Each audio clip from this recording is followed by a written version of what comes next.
Assalamualaikum warahmatullahi wabarakatuh.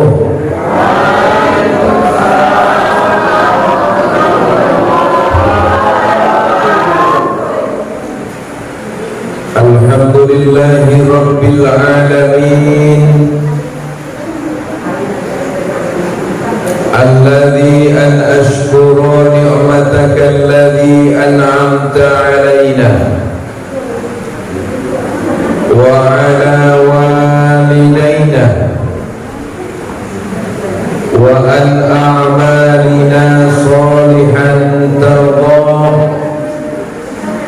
wa adkhilna birahmatika fi ibadika as-salihin. Asyhadu an la ilaha illallah wahdahu la syarika lah,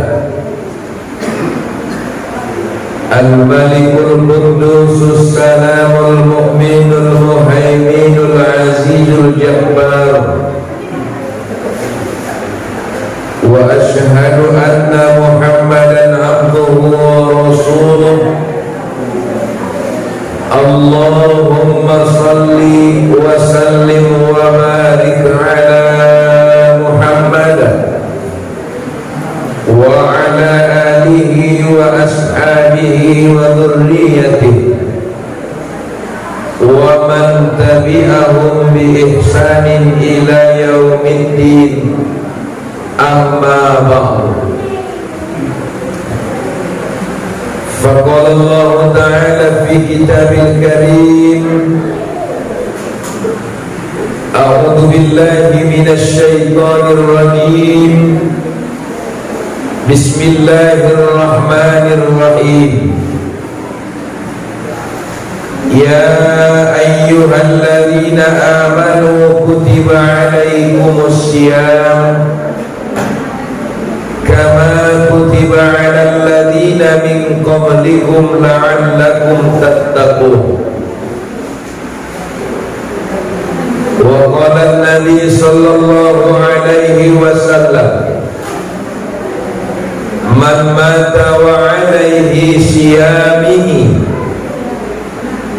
fasiyamuhu waliyuhu. Shadaqallahul azim wa sadaqa rasulun nabiyyunal karim wa nahnu ala dhalika minasy syahidina wasyakirin walhamdulillahi rabbil alamin.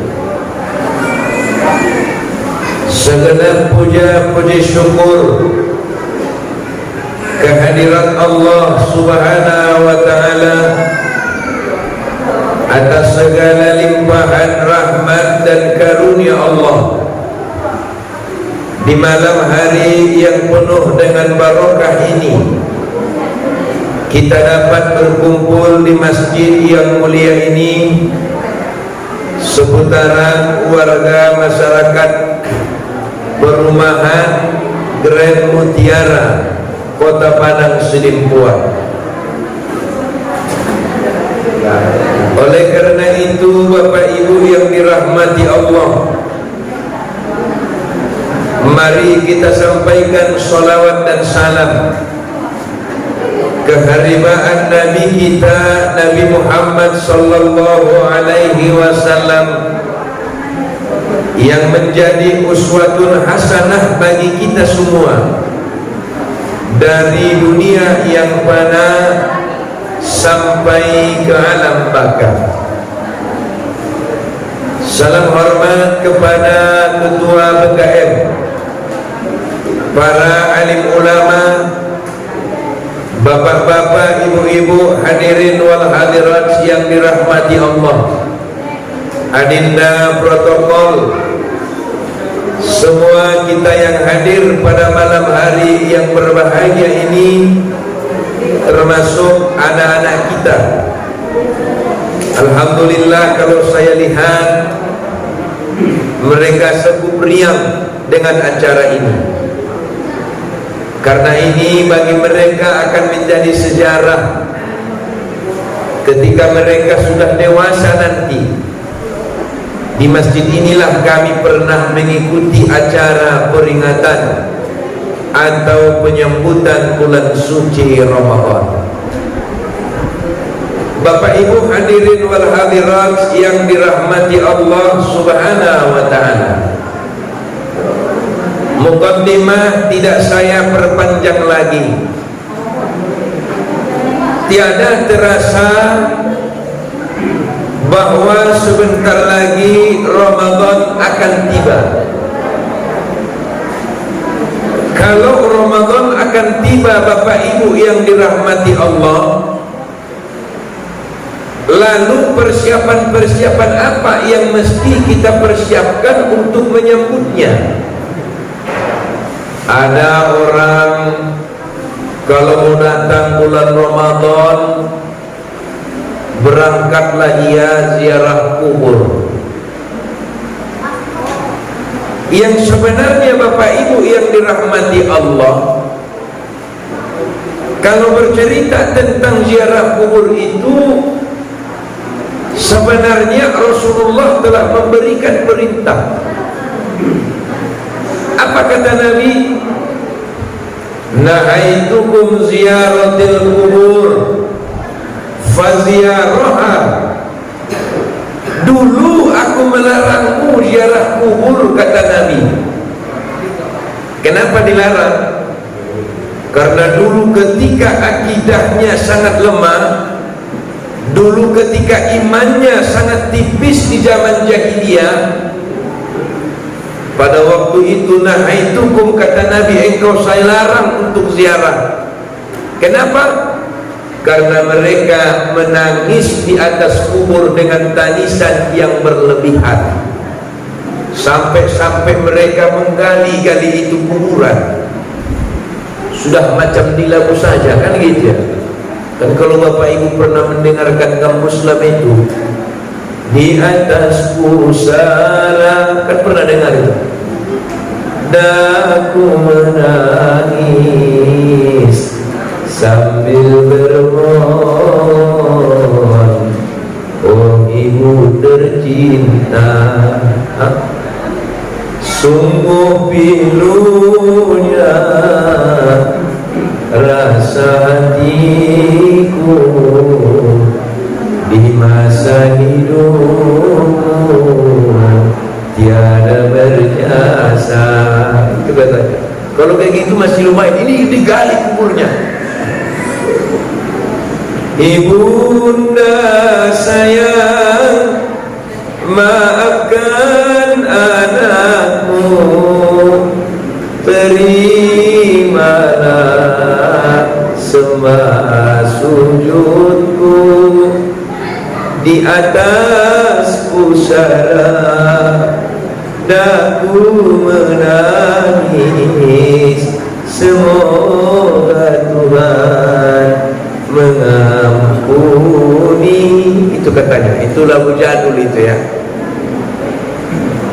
Mereka itu gali itu kuburan.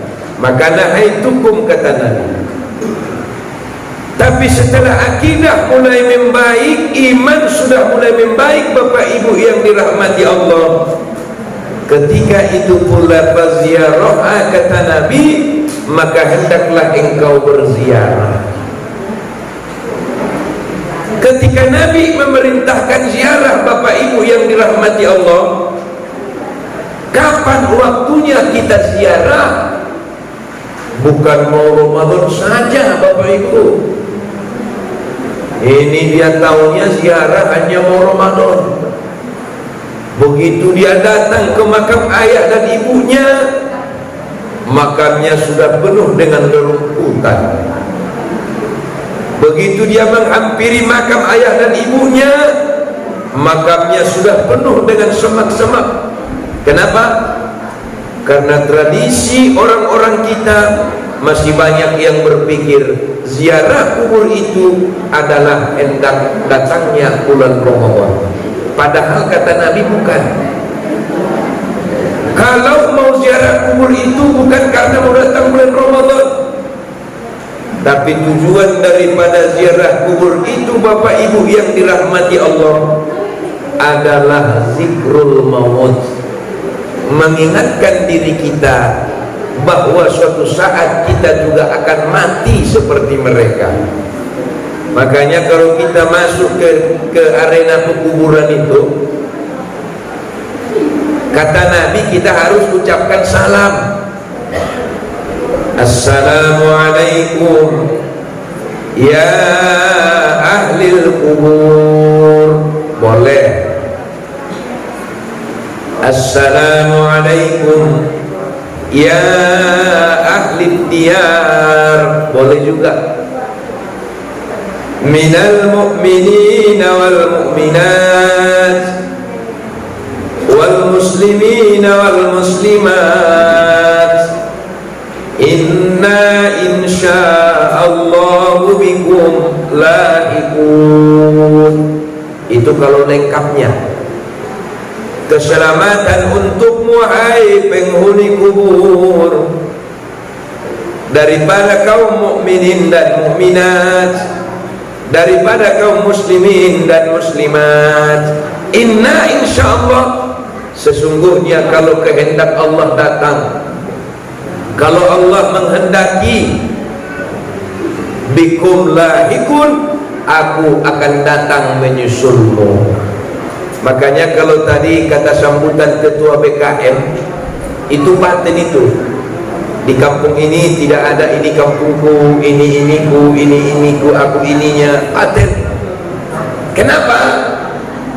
Karena hakikatnya dimanapun kita tinggal, Bapak Ibu yang dirahmati Allah, semua kita adalah pendatang. Pendatang ini kita semua. Semua kita adalah pendatang. Dan suatu saat summa ilaihi turja'un, kita akan pulang ke kampung yang abadi, yaitu akhirat. Oleh karena itu mulai hari ini kalau ziarah kubur itu bukan hanya hendak datangnya bulan Ramadan, tetapi kapan kita ada waktu, kapan kita luang waktu, kapan kita punya kesempatan, kapan kita punya kesehatan, silahkan kita ziarah kubur ke makam ayah dan bunda kita, ke makam saudara-saudara kita, ke makam sanak famili kita. Ini yang pertama, biar dipahami nih. Yang kedua, Bapak Ibu yang dirahmati Allah, ada kasus. Kasusnya bagaimana ini? Kalau kata Nabi, man mata wa alaihi siyamihi fasawmuhu waliyuhu. Siapa tahu ada pernah kejadian di antara kita, Ustaz, saya punya orang tua yang sudah tua. Satu hari puasa, ia puasa sebagaimana saya puasa, sampai pada hari yang ke-20 dia puasa.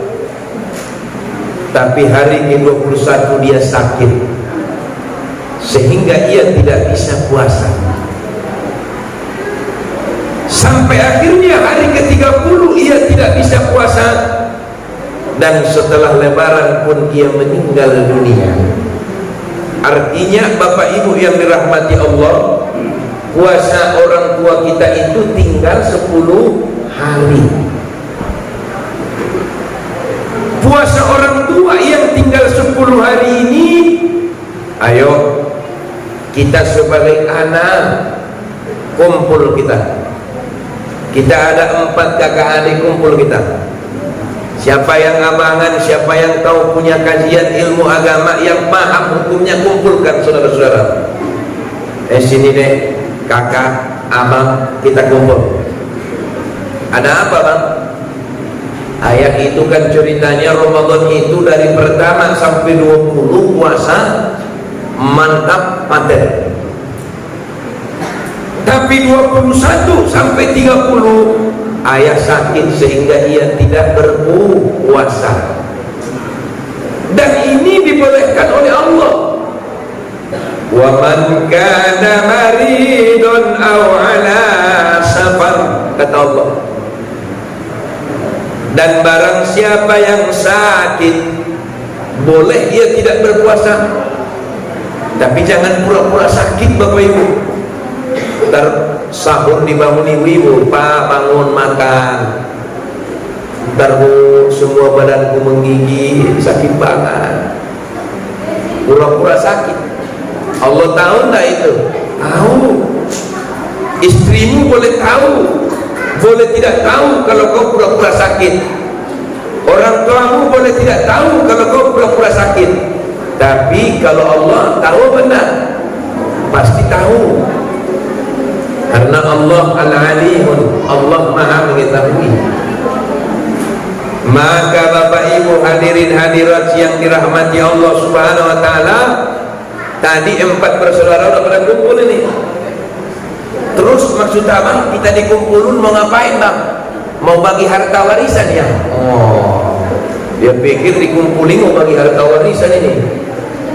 Kan kalau kita kadang-kadang kalau bagi harta warisan cepat-cepat. Bukan, kata abangnya. Terus apa? Ayah itu punya utang puasa 10 hari. Kata Nabi, Nabi tahu kita nih. Kata Nabi, man mata wa alaihi siyamihi, siapa yang mati dan atasnya masih ada utang puasa, fasaumuhu waliyuhu, maka hendaklah diqadha atau dipuasakan oleh ahli warisnya.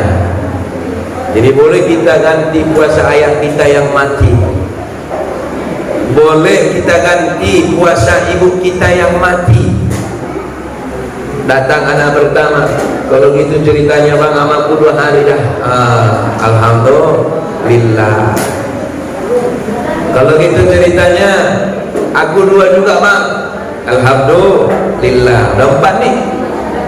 Berapa yang tinggal? 10. Datang anak nomor 3. Kalau kita aku 3 bang, 7. Datang abangnya berarti sisa 3. Biar sisanya sama saya 3. Selesai udah utang orang tua kita. Aman, tentram, damai, sejahtera lah ia di dalam kubur. Inilah anak yang mengingat kebaikan dan jasa orang tuanya. Ini kadang-kadang kita nggak pikir berapa puasa ayahnya tinggal, dia nggak tahu. Berapa utang puasa mamanya tinggal, dia nggak perlu tahu, nggak mau tahu. Hanya ini kita hitung nih, ya boleh. Itu yang pertama. Ustaz, kalau ahli warisnya mengqadha boleh, ahli warisnya bayar fidyah boleh enggak? Boleh. Tapi lebih bagus walinya menggantinya dengan puasa. Lebih bagus walinya menggantinya dengan puasa. Ini dia dalilnya, man mata wa alaihi siyamihi fa shaumuhu waliyuhu. Barang siapa yang mati masih punya utang puasa, maka hendaklah dipuasakan oleh walinya. Gak boleh itu. Syukur kita, ayah kita udah mati, kita masih bisa ibadah untuknya. Syukur itu. Mama kita udah mati, kita bisa ibadah untuknya. Alhamdulillah. Yang ada kadang-kadang kita nggak gitu. Cerita utang puasa dia nggak mau ikut. Cerita harta di depan dia barisan terdepan. Maka ini anak yang tak diuntung, anak yang tak tahu diri nih. Kita nggak boleh seperti itu. Ini yang kedua. Hadirin wal hadirat yang dirahmati Allah Subhanahu wa taala. Yang ketiga, di dalam menyambut dan menyongsong datangnya bulan Ramadan, apa kata Nabi? Man fariha bidukhuli Ramadan, siapa yang bersenang, yang berbahagia dengan datangnya bulan Ramadan, haramallahu jasadahu 'alan nar, Allah haramkan jasadnya masuk ke dalam api neraka. Enak niat itu Ustaz, cuman bahagia doang udah diharamkan masuk neraka. Ya justru dengan dia berbahagia dengan datangnya bulan Ramadan, maka timbul niat. Apa niatnya? Sesuai dengan doa kita. Apa doa yang diajarkan oleh Nabi ketika masuk bulan Rajab? Nabi banyak berdoa, Allahumma barik lana fi Rajab wa Sya'ban wa ballighna Ramadan. Ini doa yang diajarkan oleh Nabi. Ya Allah, berkahilah kami di bulan Rajab.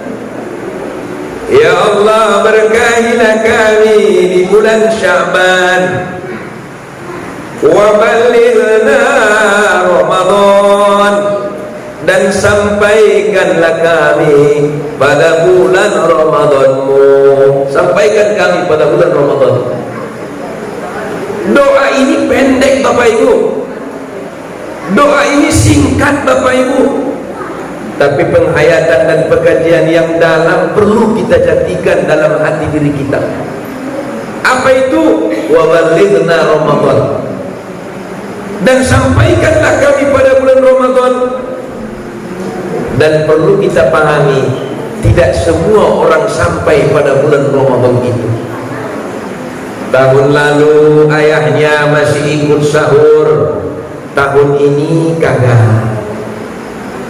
Tahun lalu mamanya masih ikut buka puasa bersama, tahun ini kagak. Tahun lalu suaminya atau istrinya atau anaknya masih minta bukaan, tahun ini kagak lagi. Artinya tahun lalu mereka ikut puasa, tahun ini mereka tidak ikut lagi puasa. Kalau mereka tahun ini tidak ikut puasa, bisa jadi tahun yang akan datang kita tidak akan ikut puasa. Kalau ini sudah merupakan puasa terakhir kita, lalu kita tidak berbahagia, menanamkan niat yang baik, menanamkan niat yang khusyuk. Ya Allah, kalau aku diberikan kesempatan, kalau aku diberikan pertemuan, kalau aku diberikan perjumpaan dengan bulan Ramadan, maka aku akan berpuasa dengan sebaik-baiknya. Dan segala rutinitas ibadah yang terdapat pada bulan Ramadan itu akan aku kerjakan, ya Allah. Ini namanya orang senang, bukan hanya senang di mulut. Bapak, senangnya Bapak yang mau datang itu bulan Ramadan, senang. Kenapa Bapak senang? Karena datang bulan Ramadan tambah jobnya katanya. Kok tambah job Bapak? Laku baju lebaran. Ini enggak benar. Ibu, senangnya ibu dengan datangnya bulan Ramadan, senang banget. Kok senang ibu? Laku jual bukaan. Ini namanya enggak senang. Tapi harus ada niat yang ikhlas dong. Tanamkan diri. Allahumma ya muqallibal qulub. Amalkan ini doa. Ya. Allahumma ya muqallibal qulub, sabbit qalbi ala dinika wa ta'atika ya arhamar rahimin. Dapat ini ibu? Dapat ya?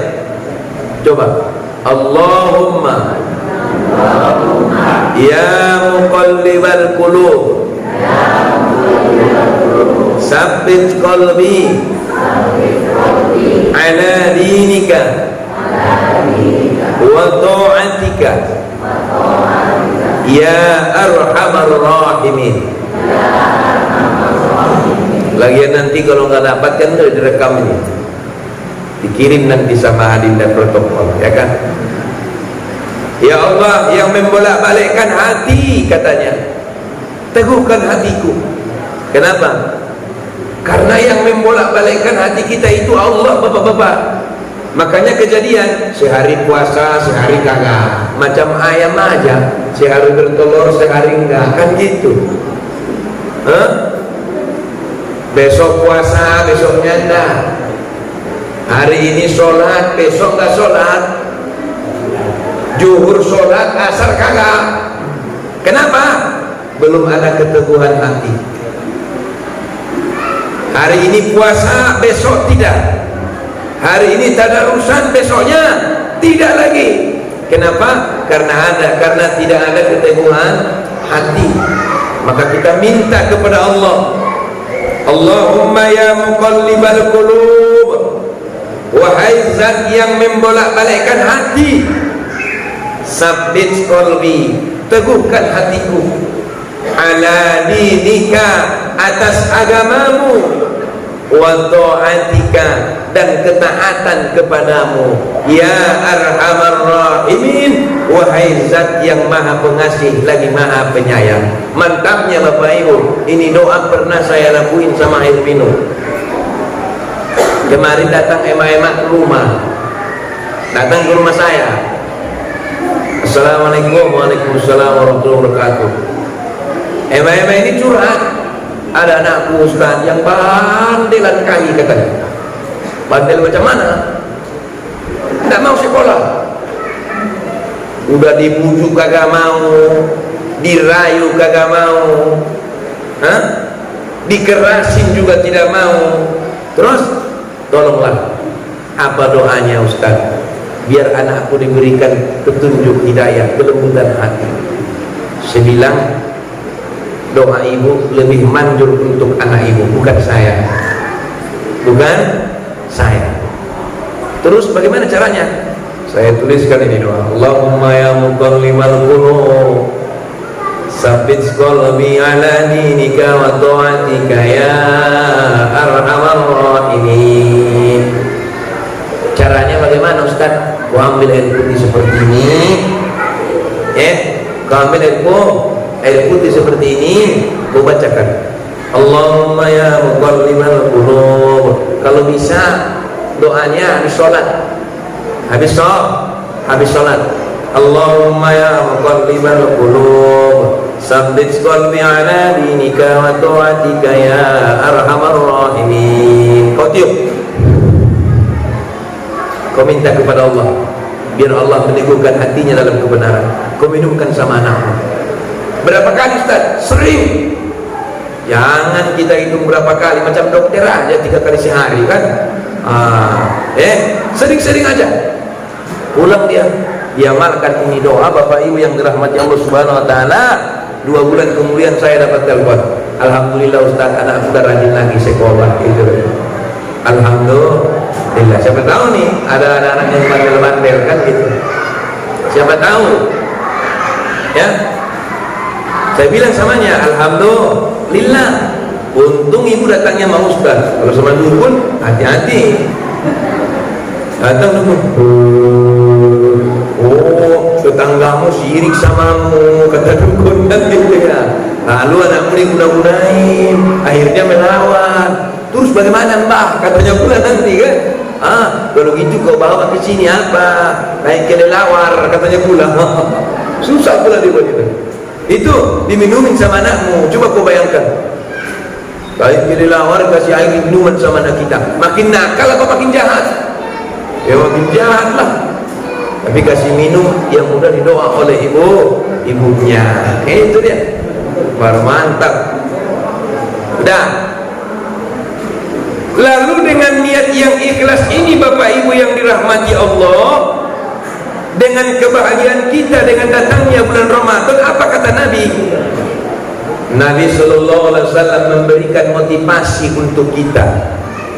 Apa kata Nabi? Man shoma ramadhana imanan wa ihtisaban, ghufira lahu ma taqaddama min dzambi. Siapa-siapa yang berpuasa penuh dengan keimanan, wahtisaban, dan mengharapkan keridhaan daripada Allah, ghufira lahu ma taqaddama min dzambi, maka Allah ampunkan dosa-dosanya yang telah lalu. Ibu-ibu, kita punya banyak dosa banyak. Banyak enggak dosa kita? Banyak. Bapak-bapak banyak tak salah kita? Banyak. Tapi kata Allah, bulan Ramadan, ghufira lahu ma taqaddama min dhanbi. Kalau kau puasa dengan keimanan, kalau kau puasa dengan mengharapkan keridhaan Allah, maka dosa-dosamu yang lalu akan diampuni oleh Allah Subhanahu wa ta'ala. Diampuni. Makanya wahtisaban mengharapkan keridhaan Allah. Kenapa mengharapkan keridhaan Allah, Bapak Ibu? Sebab ibadah puasa ini lain dari ibadah yang lainnya. Ibadah Ramadan ini bisa dikatakan ibadah rahasia, Bapak Ibu. Kenapa disebut ibadah rahasia? Tak ada orang yang tahu kita puasa apa tidak. Yang tahu siapa? Hanya Allah sama kita. Kalau bulan Ramadan ini saya datang main-main ke sini, saya nggak puasa, bapak-bapak tahu nggak itu? Nggak tahu.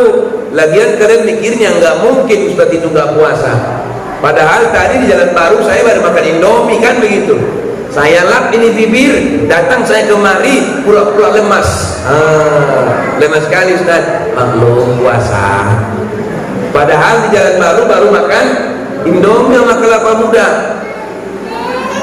Karena ibadah ini adalah ibadah rahasia yang tahu hanya kita dan Allah Subhanahu wa ta'ala, maka ibadah ini ibadah yang luar biasa. Coba Bapak Ibu, kalau sholat ada makmum, ada imam, berarti ada yang lihat. Kalau zakat ada muzaki, ada mustahik, berarti ada yang lihat. Kalau haji, apalagi haji, sebarin undangan lagi, diumumkan, diberangkatkan, ada yang lihat. Tapi kalau bapak-bapak, ibu-ibu mau puasa dan tidak puasa bisa kita sembunyikan, maka ini disebut dengan ibadah rahasia. Oleh karena puasa itu adalah ibadah rahasia, maka Allah Subhanahu wa ta'ala mengatakan apa? Ya ayyuhalladzina amanu kutiba alaikumus syiyam. Wahai orang-orang yang beriman, diwajibkan atas kamu berpuasa, kama kutiba alal ladzina min qablikum la'allakum tattaqun. Sebagaimana diwajibkan atas orang-orang sebelum kamu, tujuannya la'allakum tattaqun, agar engkau bertakwa kepada Allah. Oleh karena itu, ittaqullaha haitsuma kunta, takutlah kau dimanapun kau berada. Orang bisa tidak tahu, tapi Allah pasti tahu. Orang bisa tidak lihat, tapi Allah pasti lihat. Maka di zaman dulu ada sebuah kisah itu yang menceritakan tentang rahasia ini. Perahasianya, ada seorang raja punya ladang lebar luas, kebunnya luas, ladangnya luas, istananya besar. Cuman disayangkan ini raja punya anak cuma satu seorang perempuan, dan sudah umur lanjut usia. Tak ada yang mau nanya. Kenapa? Orang takut. Orang putri raja, cantik, kaya, putri satu-satunya, takut orang nanya. Takut orang nanya. Makanya kalau kalian perempuan, hati-hati kalian. Dipikirin nggak laku, rupanya karena orang takut. Kenapa? Ketinggian sekolahnya, kebanyakan duitnya, kan gitu. Jadi nggak ada yang level. Akhirnya bagaimana? Ini sang raja menguji anak-anak muda yang ada di perkampungan itu. Istilahnya zaman dahulu kala dibuatlah sayembara. Apa sayembaranya? Menguji keimanan dan ketakwaan kepada Allah. Bagaimana raja itu mengujinya? diuji dengan cara dikumpulkan anak-anak muda yang ada di perkampungan itu, kemudian masing-masing anak muda dikasih satu bilah pisau, dikasih satu ekor ayam. Apa kata raja? Kalian potong ini ayam, tapi jangan ada yang melihat. Semua orang berpikir gampang tuh, gampang. Ada anak muda yang dibawa itu ayam, Bapak Ibu yang dirahmati Allah, masuk rumah pintu, masuk kamar kunci lagi, masuk ke lambung tutup lagi, ambil lagi kain sarung tutup lagi, potong jalannya. Dilaporkan sama raja, raja, aku udah potong ini ayam, tak ada yang lihat. Di mana kau potong? Kata raja. Saya masuk rumah, saya kunci itu rumah, masuk lagi saya ke kamar, saya kunci lagi kamar, masuk lagi ke lambung, saya kunci lagi ke lambung. Ada di situ selimut yang lebar, tutupi lagi aku dengan selimut itu, lalu sembelihlah di situ. Mantap, kata raja. Dan nanti saya umumkan siapa pemenangnya. Ada lagi pemuda lapor, Tuan Raja, saya juga udah potong. Di mana kau potong? Saya masuk ke dalam gua. Di dalam gua itu saya gali lubang, masuk lagi saya ke lubang itu, saya potong dalam lubang itu. Mantap, kata sang raja. Nah, datang lagi seorang lagi. Saya juga udah potong, raja. Di mana kau potong? Saya pergi ke hutan, masuk saya ke semak-semak, saya potong ini ayam di situ. Mantap, kata sang raja. Saya lagi udah potong, Tuan Raja. Di mana kau potong? Saya kejebur ke sungai, saya potong dalam air. Oh, tak ada yang lihat. Ini gawat ini. Saya, Tuan Raja. Di mana kau potong? Saya keculun ke lumpur, masuk ke lumpur, saya potong dalam lumpur, tak ada yang lihat. Oh, mantap, kata sang raja. Ada seorang pemuda yang terakhir, dibawa ini pisau sama ayam, tak dipotong. Kau kenapa tak dipotong? Kata sang raja. Kemanapun saya pergi ada yang melihat, wahai Tuan Raja. Kemanapun saya pergi ada yang melihat. Orang-orang anak muda yang sudah berhasil memotong itu sorakin ini anak muda. Goblok. Begitu banyaknya tempat tersembunyi di dunia ini yang tidak ada bisa melihatnya tempat untuk memotong ayam, itu pun gak pandai. Goblok lu, goblok. Kata sang raja, di mana kau bawa ayamnya? Saya bawa ke barat, Tuan Raja, ada yang melihat. Saya bawa ke timur juga ada yang melihat. Saya bawa ke selatan juga ada yang melihat. Saya bawa ke utara juga ada yang melihat. Ke bawah, ke atas saya bawa ada juga yang melihat. Siapa yang melihat? Kata sang raja, Allah Subhanahu wa ta'ala. Hanya kita yang punya warung, jalan kita ke pasar, tendanya tertutup, tiba-tiba kertas saya jatuh, ngambil itu kertas, saya tengok, loh, kaki pada udah semua di bawah meja, kaki di bawah meja semua, tendanya tertutup, ternyata di bawah meja itu semua kaki lagi makan, minum, makan, minum, makan, minum. Padahal apa kata Rasulullah? Ketika Rasulullah Sallallahu Alaihi Wasallam Isra wal Mi'raj, Rasulullah Sallallahu Alaihi Wasallam melihat sekelompok manusia yang memakan buah. Enak makan buah, Bu? Enak, Bu? Tergantung buahnya lah, Bu.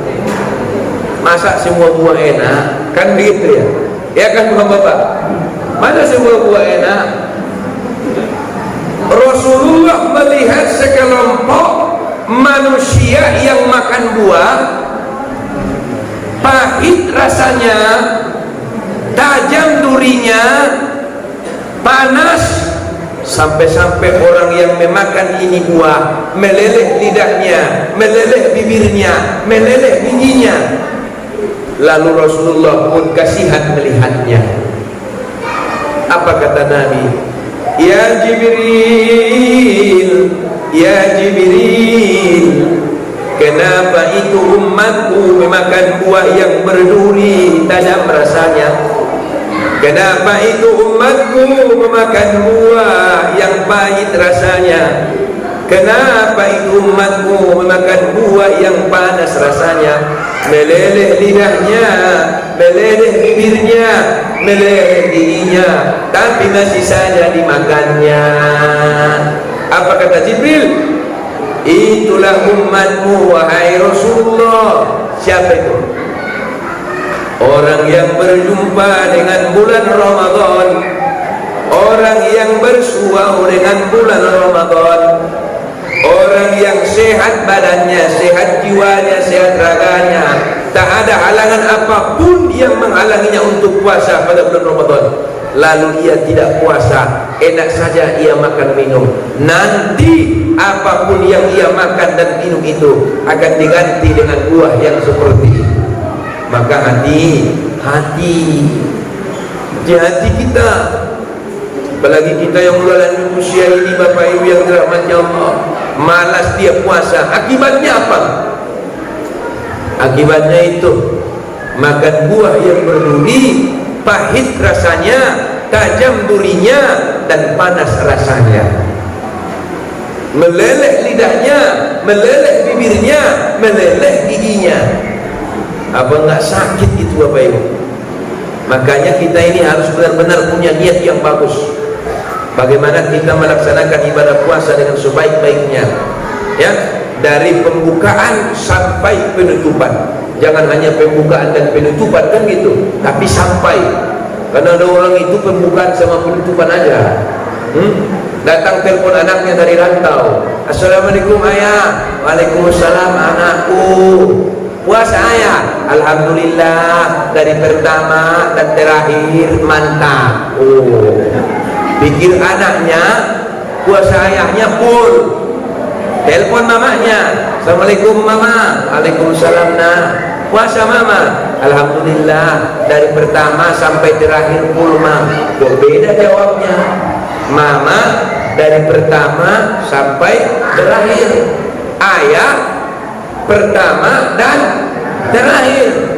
Loh, kalau ayah banyakmu, ayahmu itu pembukaan itu makan sahur, puasa mantap hari pertama, kedua enggak, ketiga enggak, terus baru dia terakhirnya baru puasa lagi. Al-awwalu wal akhiru, yang pertama kan yang terakhir, pembukaan dan penutupan. Begitu mah, ya maklumlah, hari pertama kan biasa makanannya enak, hari terakhir makanannya juga enak. Jangan sampai seperti itu. Hukumannya luar biasa Bapak Ibu, luar biasa. Dimanapun kau makan, dimanapun kau minum, kau sembunyikan dari istrimu, kau sembunyikan dari anak-anakmu, kau sembunyikan dari suamimu, Allah pasti melihat. Seperti kisah itu tadi, Allah pasti melihat. Dimanapun kau makan, Allah pasti melihat. Maka persiapkan diri biar kita benar-benar bisa menjalankan ibadah puasa dengan sebaik-baiknya. Hadirin hadirat yang dirahmati Allah Subhanahu wa taala. Terus di dalam menyambut dan menyongsong datangnya bulan suci Ramadan, ada satu ibadah yang tidak ada pada bulan yang lainnya. Apa itu? Sholat tarawih. Sholat tarawih. Jadi bukan sholat tarawih ya. Sholat apa? Tarawih. Ada orang kan tarawih katanya. Bagaimana kamu tarawih katanya? Usolli sunnatan tarawih, tidak ada. Tapi usolli sunnatan tarawih. Apa itu sholat tarawih? Sholat tarawih itu kalau secara bahasa itu adalah sholat santai, sholat bersenang-senang, sholat istirahat. Makanya kalau di zaman Nabi habis 4 rakaat, assalamualaikum warahmatullah, assalamualaikum warahmatullah, Nabi santai. Ada yang mau memperbaharui wudu, kata Nabi. Ada ya Rasulullah, silakan kami tunggu. Memperbarui ditunggu karena santainya, santai. Makanya kalau ada orang yang sholat tarawihnya tidak santai, itu sholatnya kagak benar. Dan ada orang sholatnya luar biasa cepatnya. Allahu Akbar. Bismillahirrahmanirrahim. Alhamdulillahirrahmanirrahim. Maliki yaumiddin. Iyyaka na'budu wa iyyaka nasta'in. Ihdinas siratal siratal ladzina an'amta 'alaihim ghairil maghdubi 'alaihim waladdallin. Amin. Namanya sholat santai. Tapi cepatnya luar biasa, enggak nyambung kan. Sholat witir itu sholat apa? Sholat ganjil. Kalau sholat witir dibuat genap, cocok apa enggak? Enggak cocok. Kalau begitu sholat tarawih dibuat buru-buru berarti tidak cocok. Maka sholat tarawih lah seperti biasa. Ustaz, mana lebih bagus 11 apa 23? Dua-duanya bagus. Mau 11 bagus, mau 23 bagus. Yang enggak bagus yang mana Ustaz? Yang enggak sholat. Yang enggak sholat. Ini yang enggak bagus. Mana lebih bagus Ustaz? 4 rakaat salam, 4 rakaat salam atau 2 rakaat salam, 2-1? Yang lebih bagus 2 rakaat salam, 2 rakaat salam. Ya. Ustaz, apa manfaatnya sholat tarawih itu Ustaz? Kata Nabi, man qama lailatas siyami fi syahri Ramadan, siapa yang menghidupkan malam-malam bulan Ramadan, ikut dia melaksanakan ibadah sholat tarawih, kata Nabi apa? Yakhruju min zambihi, maka berguguranlah dosa-dosanya. Bagaimana gugurnya dosa-dosa orang yang sholat tarawih? Wah, luar biasa Bapak Ibu. Makanya kalau orang yang nggak sholat tarawih rugi benar. Rugi benar. Bagaimana keluarnya? Yakhruju min zambihi kayaumaini waladathu ummuh. Keluarlah dosa-dosa dari dirinya sebagaimana keluarnya anak yang baru lahir dari perut ibunya. Yang diumpamakan Rasulullah adalah anak-anak. Kenapa anak-anak? Karena anak-anak tidak ada dosa. Ini anak-anak ini yang kecil nih, lagi gendong ini, anak kecil, masih kecil. Saya kan gak ada hubungan sama dia, hubungan darah gak ada. Saya nggak ngilu kalau cium dia. Kenapa? Karena masih anak-anak. Tapi kalau cium bapaknya jangan. Karena sudah bapak. Nanti kan misalnya protokol, Ustaz, ciumlah dulu anak itu katanya. Pasti saya nggak apa-apa kan? Dia pun nggak apa-apa. Kenapa? Karena masih anak-anak, belum ada dosa. Ibu-ibu, anaknya baru bangun tidur, ingus di sini, ya kan? Mukanya pada meram-meram. Kenapa? Karena air ludahnya yang menetes pas tidur. Tapi begitu anaknya bangun, apa kata ibu? Anakku sayang-sayangku, udah bangun. Lupa dia itu ingusnya yang ada di pipinya. Kenapa? Nggak tahu, karena nggak ada dosa. Karena nggak ada dosa. Coba kalau bapaknya baru bangun, dan gitu, beda. Karena mungkin bapaknya ada dosa. Makanya Nabi umpamakan orang yang sholat tarawih itu sama seperti anak yang baru lahir dari perut ibunya. Lalu kata Nabi, wastaghfir lahum, Allah ampunkan dosa-dosanya. Bukan hanya dosamu, kata Nabi. Terus dosa siapa lagi Ustaz? Wali abawaihi, diampunkan dosa kedua orang tuamu. In kanat mu'minin, dengan catatan orang tuamu adalah orang tua yang beriman. Bapak punya anak, bapaknya sholat, anaknya sholat, bapaknya 2 dapat pahala tarawih tanpa mengurangi pahala sholat anaknya. Tapi jangan pula nih kau bapak-bapak cari akal-akal. Kata Ustaz itu kalau anaknya sholat, bapaknya dapat. Udah sana kau cok sholat, apa nggak usah, nggak boleh kayak gitu. Anaknya nggak, makanya ingkanat mukminin. Jikalau orang tuanya beriman, maksudnya bagaimana? Anaknya sholat, ayahnya sholat, ayahnya sholat. Dan kalau orang tuanya berada di dalam kubur. Begitu anaknya tarawih, wali abawaihi, maka bagikan pancur terus mengalir ke kuburan pahala daripada sholat tarawih anak yang soleh itu tadi. Begitu mulianya, begitu indahnya sholat tarawih itu. Makanya bulan Ramadan ini ayo kita penuhkan ini masjid, kita hidupkan malam-malam tarawih itu, kita ramaikan tarawih itu, biar orang makin keberatan sama kita. Tunjukkan, ini ada orang cerita di warung kopi, komentarnya luar biasa. Bagaimana ini? Ada orang keberatan dengan suara azan, tapi dengar suara azan dia ke masjid. Makanya kalau saya bilang yang masalah bukan orang yang melarang suara azan itu, yang masalah itu kita.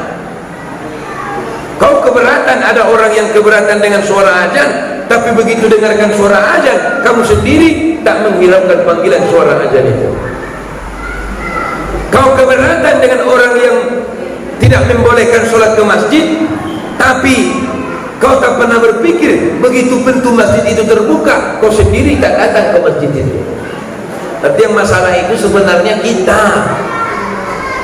Ini ramaikan ini masjid, datang kita masjid.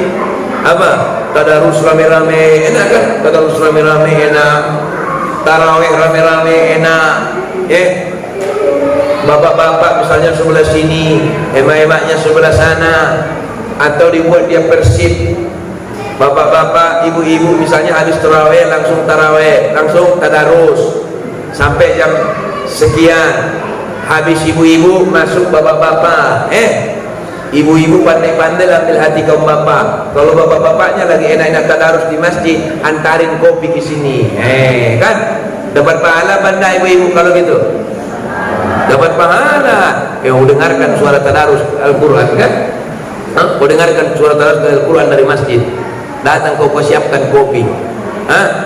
Dengarkan. A'udzu billahi minasyaitonir rajim.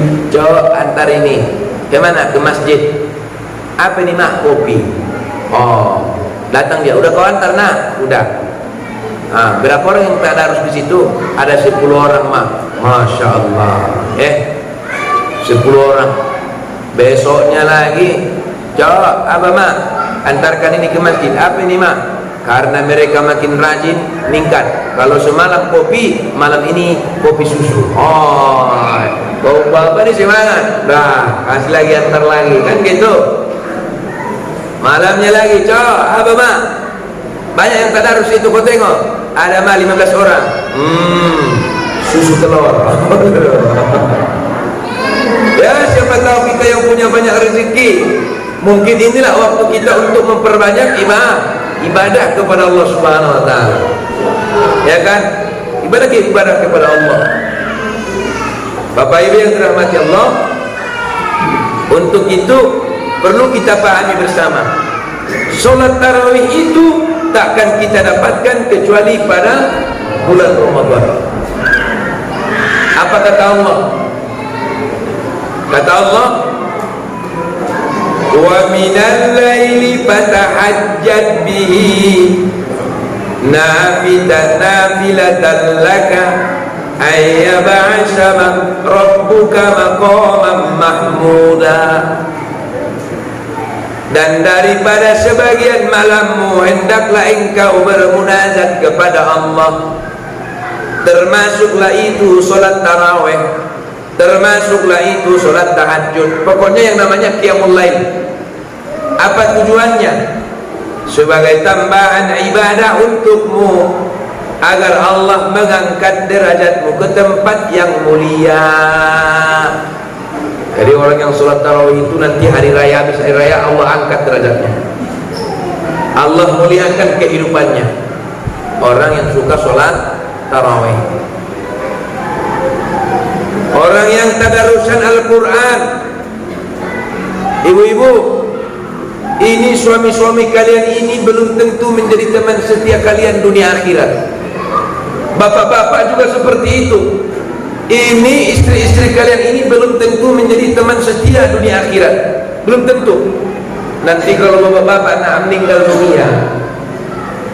dunia nanti bapak nangis dia, bapak jangan tinggalkan aku bapak, sakitnya aku rasa bapak begini bapak. Mulai dari rumah kau mati bapak sampai ke kubur dia nangis-nangis. Andai kau hidup sebentar lagi, hidup sebentar saja, kau nangis sekali kau mak, kalau tak ikut kau gitu bilang. Mau tak ibu-ibu ikut tuh? Senangis apapun dia tak akan bakalan mau ikut.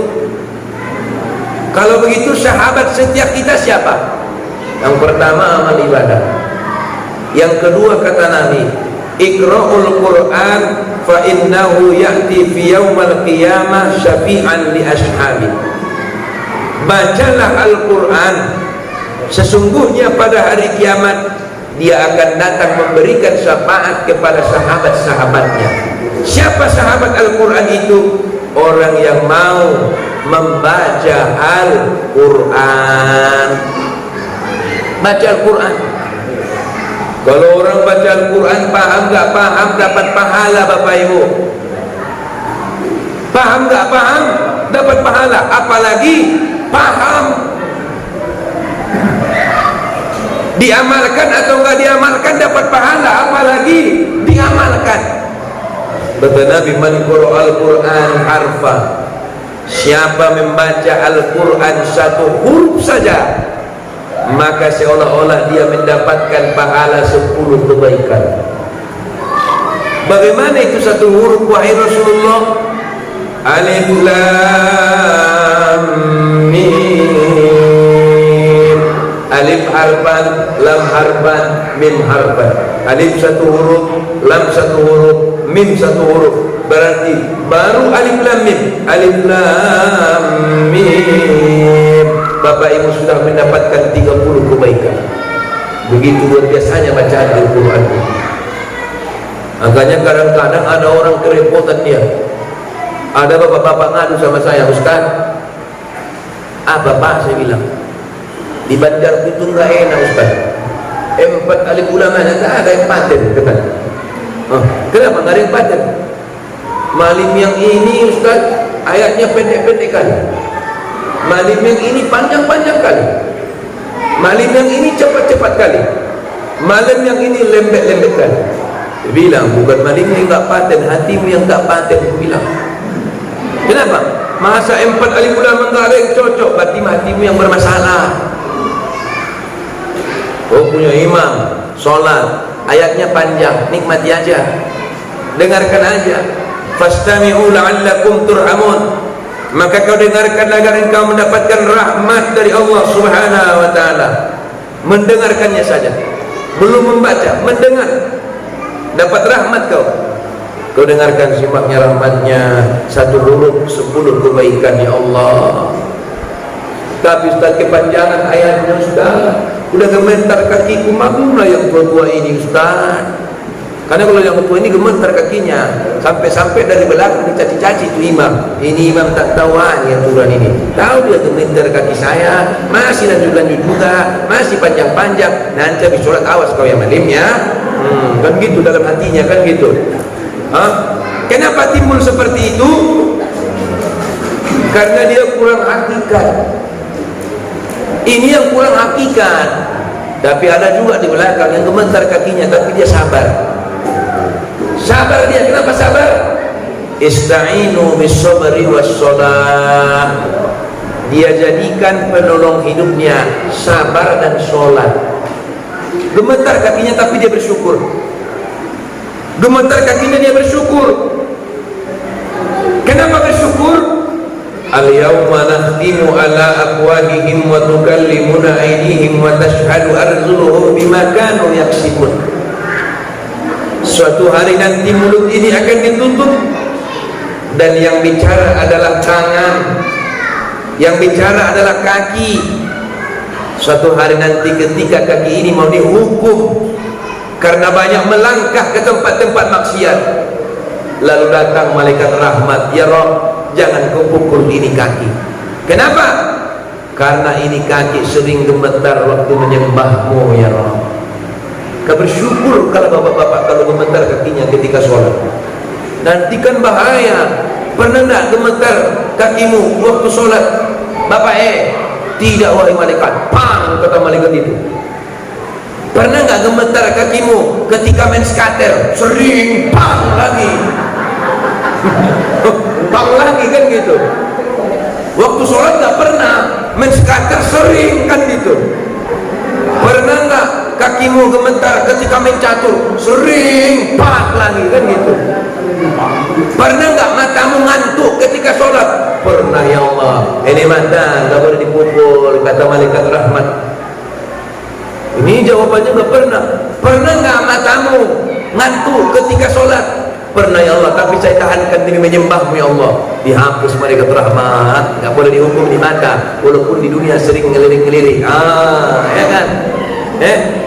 Tapi kebaliknya, pernah nggak matamu ngantuk ketika sholat? Lalu kau tahankan ngantukmu demi menyembah Allah? Enggak pernah ya Allah. Tahan ngantuk demi skater? Sering ya Allah. Enggak kedip-kedip matanya nih mas skater itu. Bakwan. Backwin.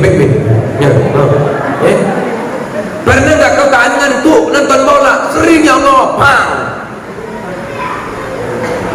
Pernah enggak kau ngantuk karena main judi? Sering ya Allah. Pang. Kan habis kita kalau begitu. Makanya bagaimanapun imamnya, bagaimanapun bacaannya, udah syukur aja, tenang. Kalau kau keberatan gantikan. Ini kadang-kadang kita nggak gitu. Dia pandainya keberatan aja, gantinya nggak bisa. Ini yang jadi masalah. Keberatannya bisa, gantinya nggak bisa. Datang kakek-kakek ke masjid ini, dia tengok suara apa waktu aja nggak dapat. Tak ada aja, udah lewat 5 menit belum ada juga aja. Ya udahlah, tak ada tali rotan pun jadi, tak ada yang muda yang tua-tua pun jadi. Yang penting bukan tua-tua melani, makin tua makin menjadi. Hidupkan nih, kan gitu. Namanya nenek. Allahu Akbar, Allahu Akbar. Namanya nenek. Ada yang muda dulu di warung kopi. Ini kakek tak tahu diuntung. Udah suara dele masih aja. Nggak tahu dia nggak ada orang. Nah orang yang seperti ini dapat 2 dosa. 1, dia ngeledek ini si kakek. 2, dia nggak mau mendatangi suara azan. 3, apa lagi? Nggak mau menggantikan si kakek. Kalau keberatan gantikan. Yang jadi masalah untuk kita.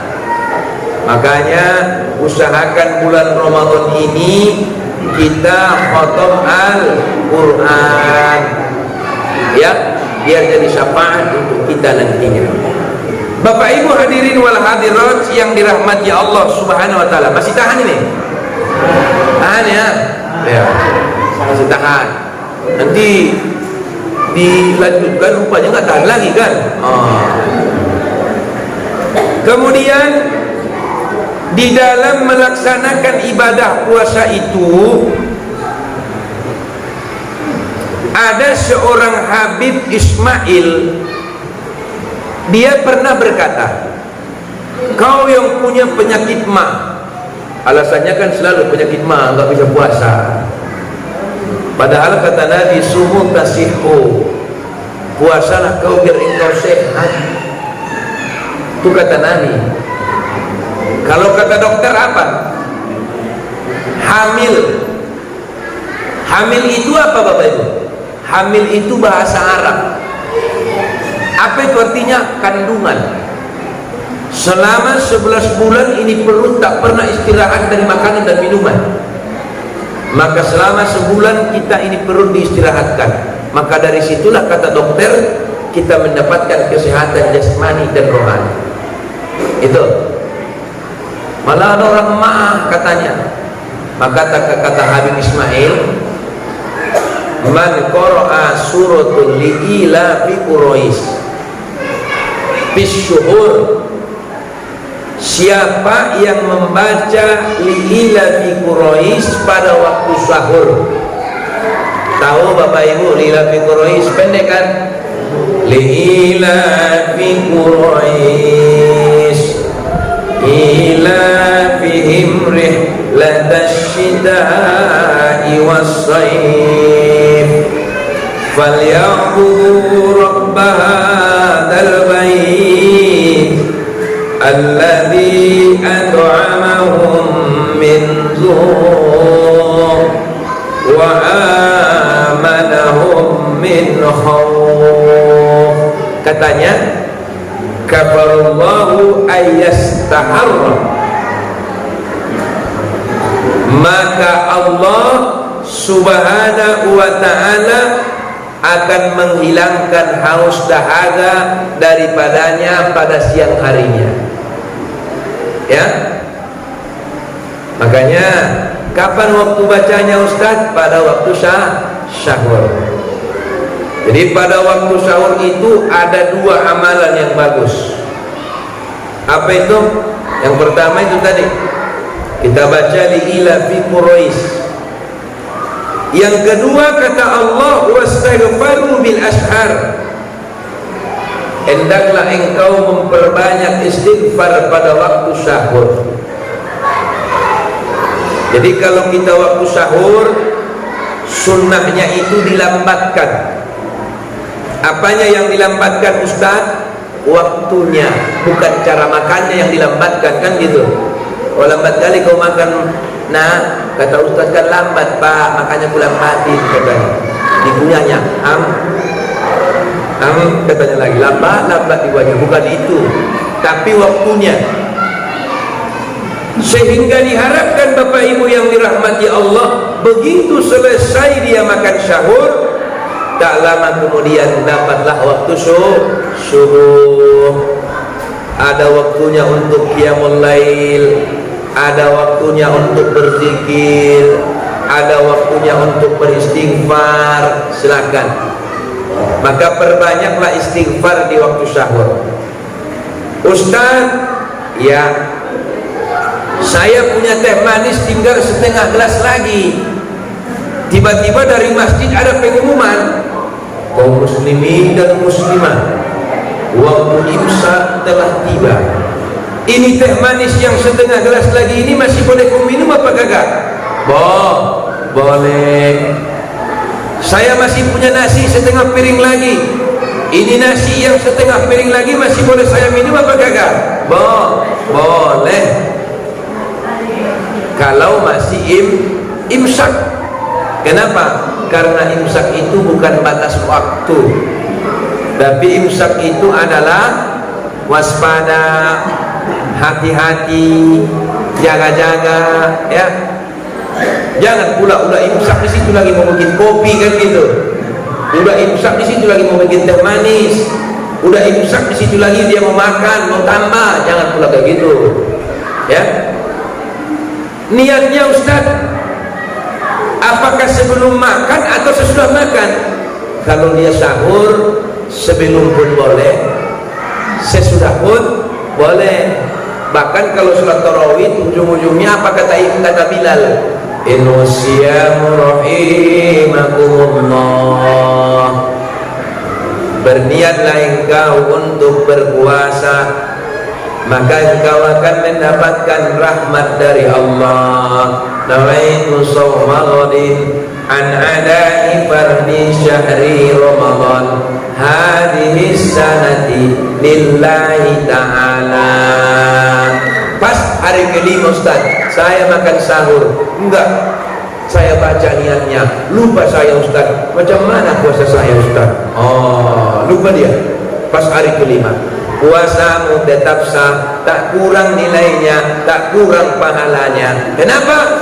Tanpa kau zahirkan pun niatmu sudah jatuh. Kenapa? Kenapa kau bangun? Karena mau makan sahur. Kenapa kau makan sahur? Karena mau puasa. Mesti tak kau zahirkan, berarti tak ada masalah. Tapi kata Imam Syafi'i, andai kata kau zahirkan niatmu, itu bisa memantapkan keyakinan dan keimananmu, maka zahirkanlah niatmu, karena itu lebih baik untukmu, kata Imam Syafi'i. Jadi kalau tanpa kau zahirkan pun tidak apa-apa. Itu kalau masalah sahur. Ada ema-ema yang nanya sama saya waktu saya ngaji di Pigeon Bowling hari Jumat itu. Ustaz, katanya, saya nanya, tapi saya malu katanya. Kok nanya malu? Saya bilang malu saya Ustaz. Tapi nggak apa-apa Ustaz katanya. Ini nggak apa-apa. Orang jamaahnya semua di situ perempuan. Kalau ibu malu, berarti nanti kita nggak tahu hukumnya. Nggak apa-apa Ustaz, nggak apa-apa. Kalau hukum nggak boleh malu. Kalau hukum nggak boleh malu. Apa dia bilang? Ustaz, kemarin itu tahun lalu anak saya kan ada yang kelas 2 SMA katanya. Terus ya maklum lah Ustaz kelas 2 SMA. Mak, bukalah aku katanya pas waktu jam 2 siang-siang katanya. Kenapa kamu buka? Mak, aku bilang samanya katanya. Tadi kan waktu tidur itu mak, mimpi aku basah celana aku mak katanya. Namanya anak muda kan? Ketawa semua jamaahnya itu. Kok ketawa semua? Memang dengar, malu saya nanya katanya. Tapi kalau nggak ditanya, nggak tahu kan gitu. Saya bilang, kalau anak muda mimpi basah, memang cocok itu karena anak muda itu dia itu beraninya pasti nanyanya sama mamanya. Kalau sama ayahnya takut juga dia itu. Padahal sama laki-laki kita kan, ayah mimpi aku macam mana itu katanya. Jangan itu, sama mamanya juga ditanyanya. Kenapa? Karena kedekatan anak dengan mama itu lebih dekat. Ya? Terus macam mana ibu bilang? Aku bilang, ya saya suruh dibatalkannya Ustaz. Ya kan? Kalau tahun yang akan datang, kalau ada anak mimpi basah tanpa unsur kesengajaan, begitu dia terbangun, dia lihat celananya sudah basah, maka silakan dia langsung mandi tanpa membatalkan puasanya. Puasanya tidak batal. Puasanya tidak batal. Beda dengan emak-emak. Kalau emak-emak ini beda.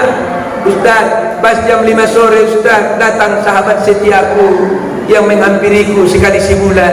Bagaimana itu Ustaz? Apakah masih lanjut aku puasa atau tidak? Batal puasamu. Wih Ustaz, ke jam 5 Ustaz. Sabarlah ibu. Kan gitu, itu bedanya laki-laki sama perempuan. Sabarlah. Kau ganti lagi nanti puasamu. Pas jam 5 pula datangnya kan gitu. Aduh, seharian saya Ustaz nunggunya. Itu. Ya. Jangan enggak kau ganti puasa, diganti itu puasanya ya, karena puasanya sudah batal secara sistematis. Itu dia. Makanya ada orang makan minum pas sedang puasa tanpa sepengetahuannya, batal tidak puasanya? Enggak batal. Kok enggak batal wahai Rasulullah? Karena dia enggak tahu. Terus bagaimana wahai Rasulullah? Itu hadiah dari Allah untuknya, itu kata Rasulullah. Makan minum tapi enggak tahu. Ya. Yang jadi masalah udah terpunya baru ingat puasa susah ini, paksa kumur-kumur buang semua, buang semuanya. Itu dia. Bapak Ibu hadirin wal hadirat yang dirahmati Allah Subhanahu wa taala, itu masalah sahur. Sedangkan masalah berbuka puasa, kalau dia sahur sunnah dilambatkan. Sedangkan buka puasa itu sunnah dicepatkan. Begitu terdengar suara sirene, begitu tiba waktu berbuka, maka segeralah batalkan puasa. Bagaimana berbuka puasa yang baik? Berbuka puasa yang baik, semuanya baik. Tetapi Bapak Ibu yang dirahmati Allah Subhanahu wa taala, ada yang lebih baik. Ada yang lebih baik. Coba itu bunyi sirene.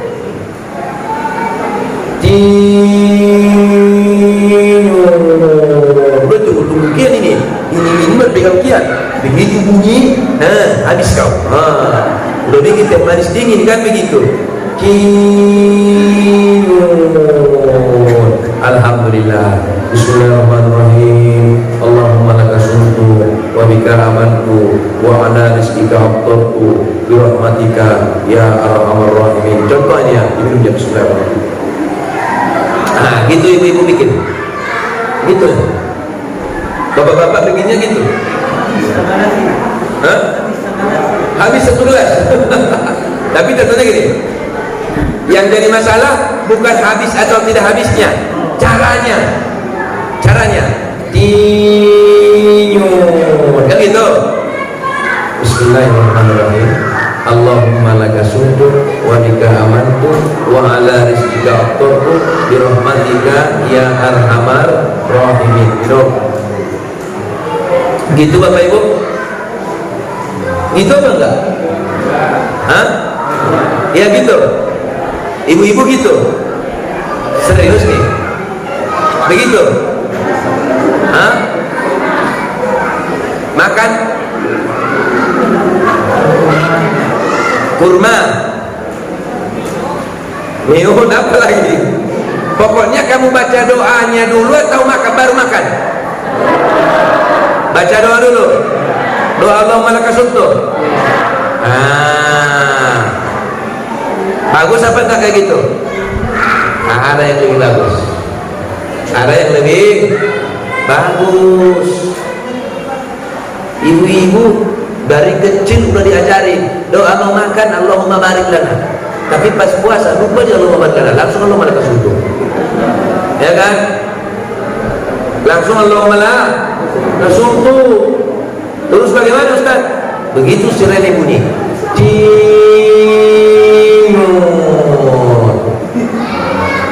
Bismillahirrahmanirrahim.